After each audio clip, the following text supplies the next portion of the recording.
2 Sneaky Thieves, written and read by Sister Michelle Watson.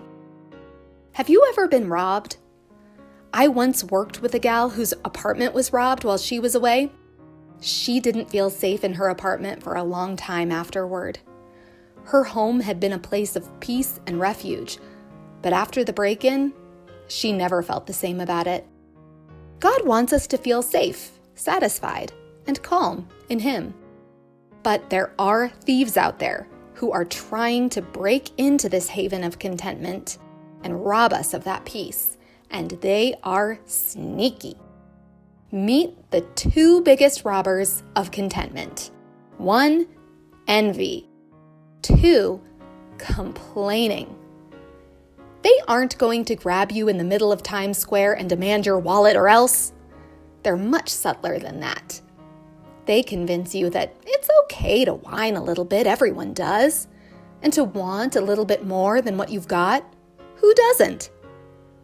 These are the types of robbers who give you a pat on the back, a joke in your ear, a kiss on the cheek.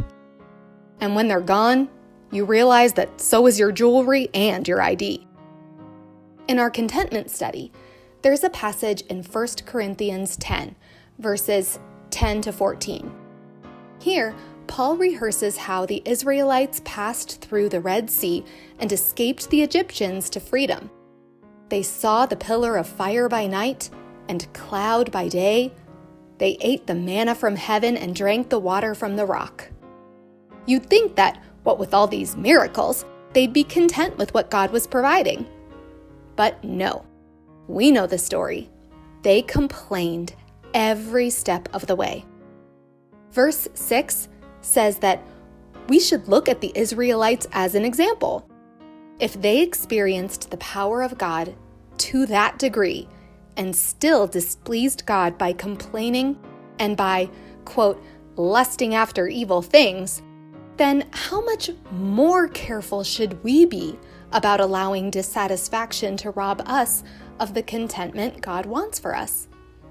Proverbs 14:30 reminds us that a sound heart is the life of the flesh, but envy the rottenness of the bones. I'm constantly bombarded with shiny new objects that I desire. Thank you, ads, social media, and TV. When I don't get them, I complain.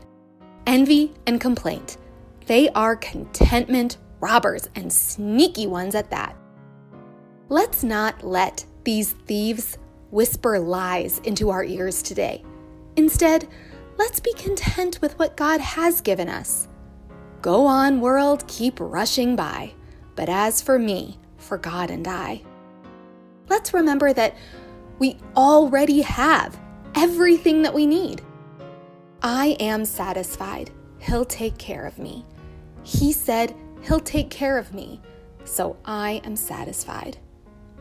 We hope that you learn a lot during week 2 of our contentment study as we identify threats to contentment and how we can avoid them. You can download the contentment study by clicking on the link in the description below.